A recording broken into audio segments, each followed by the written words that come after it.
What's up, guys? I'm gonna do technique tips number 3. It's been a while since we've done one of these, but we are finally getting to the log. It's probably most requested that we've had for me. We already covered axle and dumbbell, so might as well round out the overheads. So I'm gonna break this up into 4 parts and then some little mobility tips at the end. So the 4 parts, we're gonna do the clean, front rack, basics of the dip and drive, and then some things you can do to help on the press portion. I'm gonna break those down as we go. Little tips and tricks. Note that I am a 350-pound heavyweight dude with short limbs, long torso. So some things are gonna be a little different for me than another athlete that's really tall or a smaller weight class athlete. So take everything with a grain of salt. You'll see some very different things with smaller athletes, especially on the log. But I'm gonna try to cover it as generally as possible and show some of the cool little things that I do that have helped me improve my log over the years. So as far as the clean goes, I think people really overcomplicate it as far as to understanding what it actually is. It's 4 parts. It's just a deadlift. There's no row to the lap or anything like that. Just a deadlift. Lapping it just like it's a sandbag or a stone or something like that. Finding traction on the body with the log, which I'll explain in a little bit. And then a squat. It's just a squat. People try and do this kind of pelvic thrust nonsense going up to their toes, or trying to use speed in a similar way that they do on like a barbell power clean, and that's not what it is. It's a deadlift, a lap, and then a squat. So I'll break that down piece by piece. So off the floor, I want to just deadlift completely, okay? I'm not gonna deadlift partially, I'm gonna deadlift completely. Then I'm gonna sit from there to the lap position, okay? I don't wanna see any kind of row. I know Brian Shaw does that row. I fundamentally disagree with that because at some point, you're gonna be doing some really big weights, like over 400 pounds. I don't wanna do a row to the lap position. And you'll notice, me personally, I always hike the shorts up like this because I like how the bare skin of the thighs actually grips to the log as I sit down.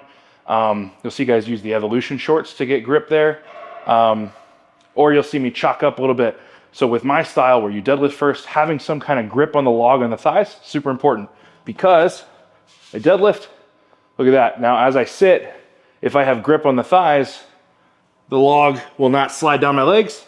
It'll just stay in that position where I had grip, and now I'm in my lap position. So phase 2, when you get in the lap position. So I do my deadlift in the lap. Most common thing that I see done wrong is people go over the log like this, okay? And then their hips are basically behind the log and their shoulders are on top. And then when they go to clean, they're basically trading places with the hips and their shoulders. They're going hips violently forward, shoulders back, which until it gets heavy, you can get away with that, right? That's not terrible, but I would argue that you need to sit into a position that you couldn't get into without the log. So I'm gonna sit down behind it like I'm lapping a stone with my torso fairly vertical, okay? And from there, this is a really great position to do a squat, okay? A great drill, learned this from Jacob Finnerty, really great log presser. He actually coaches people to do actual log squats. So they'll get in that position and you'll practice squatting, okay? I didn't think a drill like that was really all that important until I got to really, really heavy logs. And as it gets to the top end, it's really important that you actually squat as opposed to that kind of hip thrust pattern. So once you understand deadlift, lap, squat, now it comes down to how do I get this big log to turn, okay? So on a basic steel log, what you're gonna wanna do is off the floor, you wanna tilt the log slightly down, grabbing the center, where my forearm is just touching right here. And the reason I'm doing that is because think about the log as a wheel, because that's what it is, right? We wanna get the wheel to rotate, catch traction on our body, and if it rolls up our body, it'll come up into the rack position. So what I mean by that, as I deadlift, I keep the handles down. My forearms are touching that edge. As I sit, my elbows go high, forearms still touching that edge. Now, if I do my squat and I go from elbows up to elbows to the front wall in one motion, it's gonna force the log to turn. See that? As I go, that is the lever that drives the rotation. It's not so much a pelvic thrust. To squat, elbows, squat, elbows. So I actually want to squat hard first, then bring the elbows hard. And that'll help the log rotate. Now, little thing that'll help you a ton is I describe it as getting traction on the road. So people complain, without my grip shirt, I can't clean the log. Well, they're not doing a very effective job of getting traction on this road that is their front, okay? So as they go to clean, usually what I'll see is, watch my shirt, super subtle. As I sit, the shirt just bunched up under the log. Now as I go, the shirt just unbunched, okay? As I go to clean, I drop behind, I make contact with the shirt taut, okay? So now there's no slide in the shirt, okay? And I take a big breath, so the top of my stomach kind of protrudes. The shirt is now pulled taut. I might have chalk here, or if I have a grip shirt. All those things add up to having nothing that can slip as I initiate that clean. A couple final points on the clean. The little subtle things, but they go a long way. If you're somebody that's gonna wear belts, which most of us do, I would recommend putting the belts as low as is comfortable. For me, having a bit of a gut, and for most heavyweights, that means pretty low, basically down around the hips, so that when I take my brace breath, I kind of protrude a bit up here in the stomach, creating a little bit of a shelf, so that if I do that previous cue well, get traction on the road, my traction spot is right above that brace, right here, and I have this great platform to initiate the clean off of, and it won't slide down. If you're a smaller weight class athlete, putting the belts down low might allow you to have a little bit more of a shelf as well.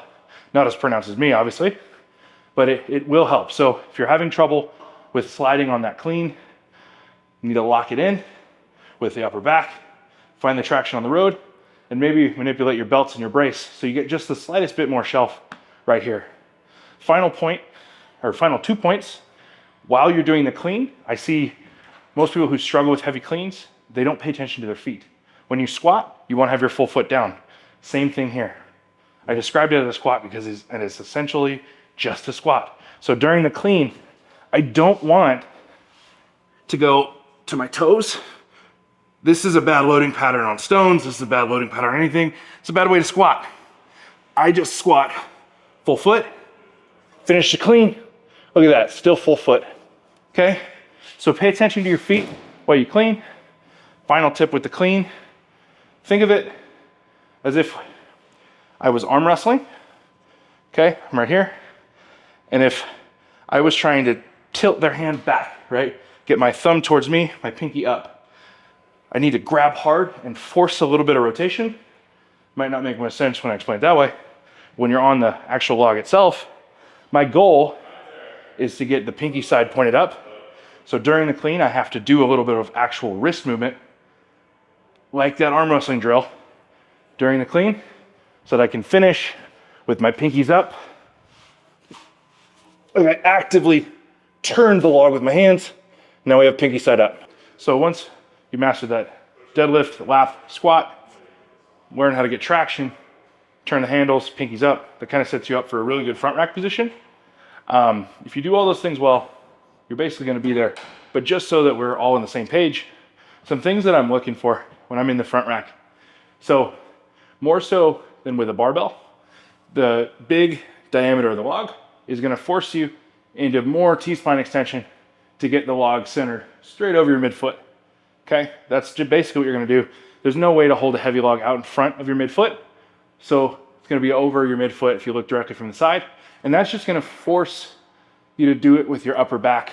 The mistake that most new people do, and it's natural because you don't have the specific strength of this movement, is you want to get all of that arch from the lower back and the lumbar, okay? And once you do that, your hips have now gone too far forward. So for me, I try to get as much arch out of my upper back as I can.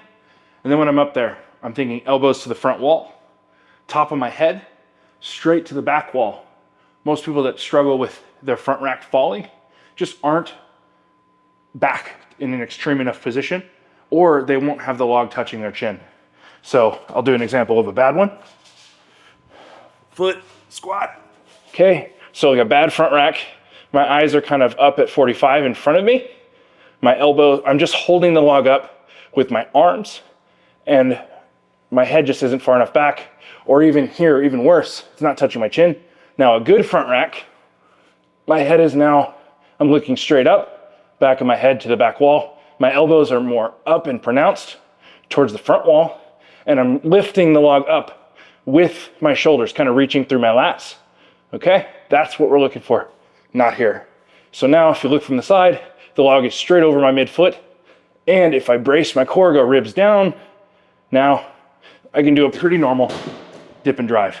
So a couple of finer points. I already mentioned that our goal during the clean is to do that arm wrestling drill and get the pinkies up, and I'm gonna show you why. So in the front rack, if I have the pinkies up, I'm not holding the log with small muscles in my arms. It's more of like a skull crusher where the log is just sitting on my shoulders, okay? If I don't have the pinkies up, oftentimes it's here, and I'm just holding it with the muscles in my arms. When it gets heavy and I go to dip, that will also dip. But if I have pinkies up, usually when people dip and the pinkies stay up during the dip, we have a great connected position where the log is still touching the body, okay? So during the clean, I'm active and I try and push those pinkies up.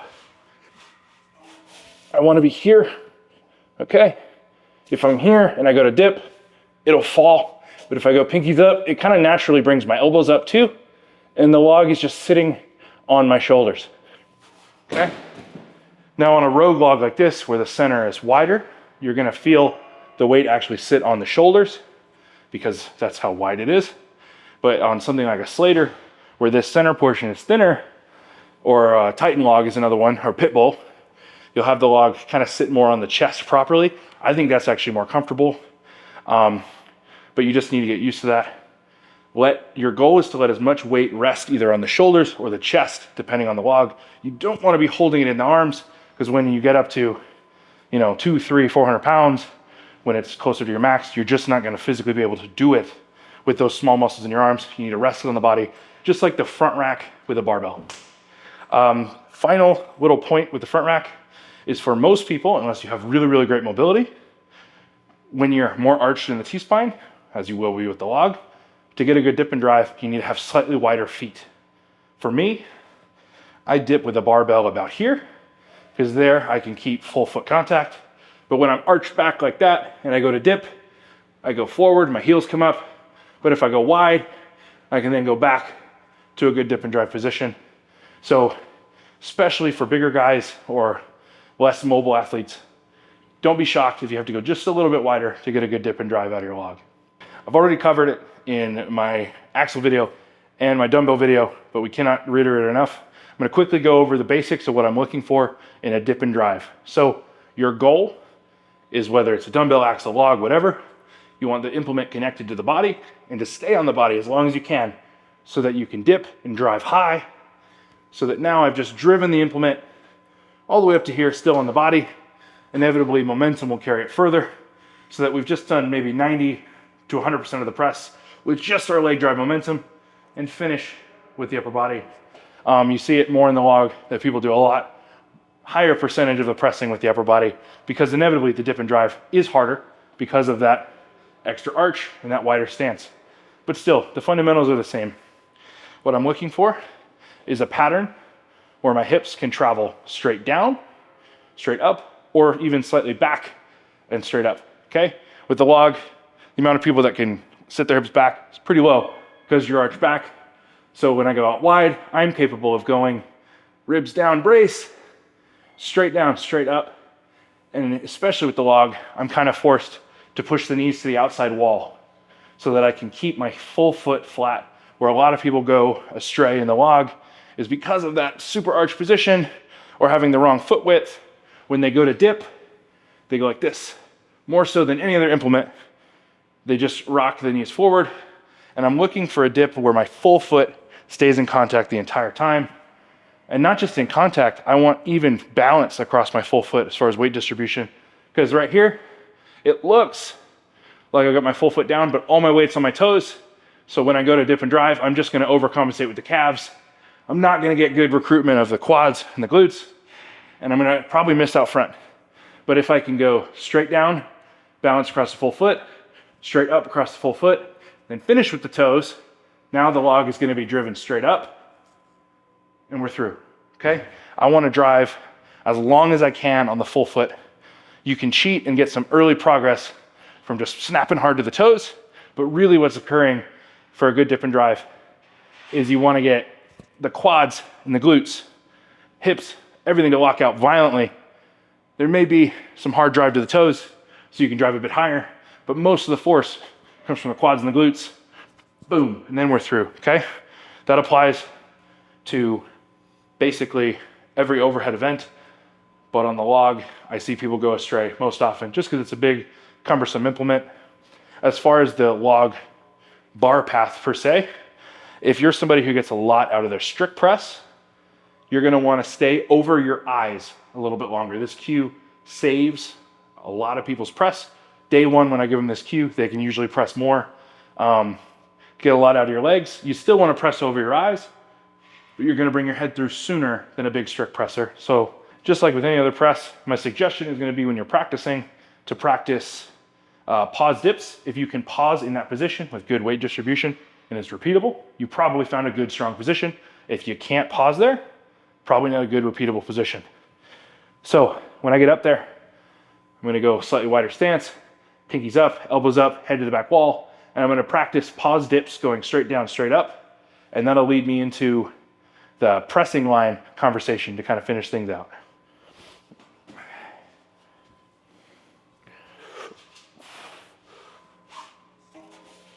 Okay, so I want pinkies up, and I'm gonna dip straight down. Take my full brace before I dip.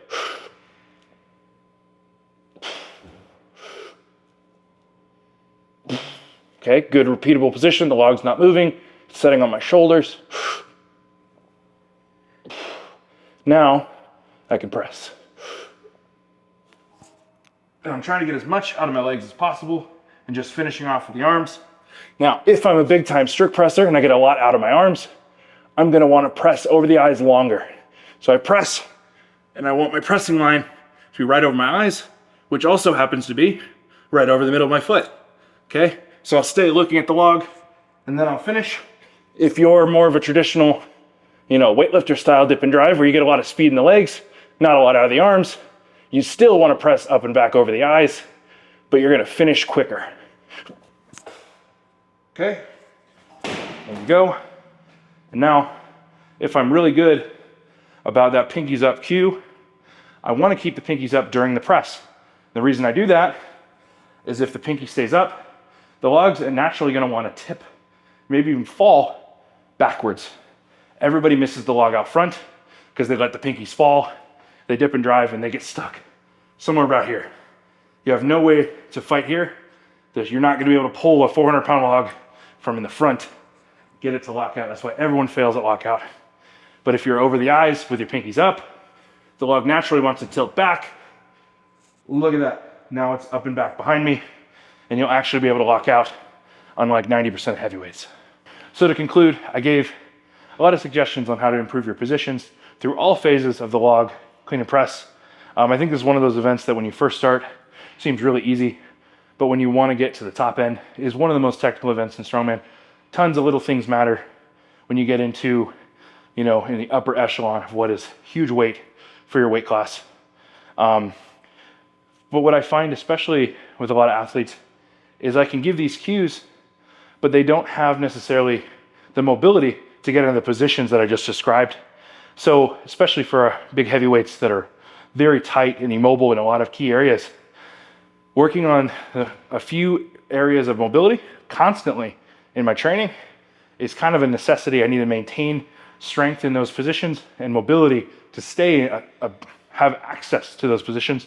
So areas I'm always working on, the ankles. If I have a few degrees more of ankle mobility where my knees can travel farther over the toe, I am capable of dipping with my full foot, even weight distribution, just a little bit farther.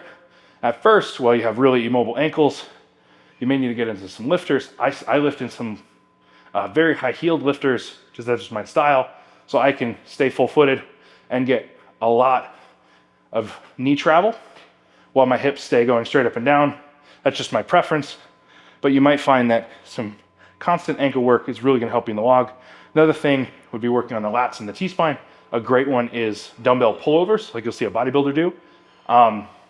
But you're trying to get your ribs and your lats to travel in two different directions.